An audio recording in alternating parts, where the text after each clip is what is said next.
Reza किए बगैर न छोड़ती।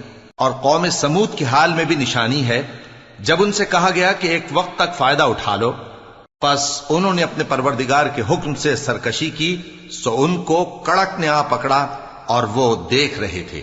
फिर वो न तो खड़े रहने की ताकत रखते थे और न मुकाबला कर सकते थे, और उससे पहले हम नूह की कौम को हलाक कर चुके थे। बेशक वो नाफरमान लोग थे। और आसमान को हम ही ने अपनी कुदरत से बनाया और हमको हर तरह की कुदरत है, और जमीन को हम ही ने बिछाया, तो देखो हम क्या खूब बिछाने वाले हैं। और हर चीज के हमने दो दो जोड़े बनाए ताकि तुम नसीहत हासिल करो। तो तुम लोग अल्लाह की तरफ दौड़ चलो, मैं उसकी तरफ से तुमको साफ साफ खबरदार करने वाला हूं। और अल्लाह के साथ किसी और को माबूद न बनाओ, मैं उसकी तरफ से तुमको साफ साफ खबरदार करने वाला हूं। इसी तरह इनसे पहले लोगों के पास भी जो पैगंबर आता तो वो भी उसको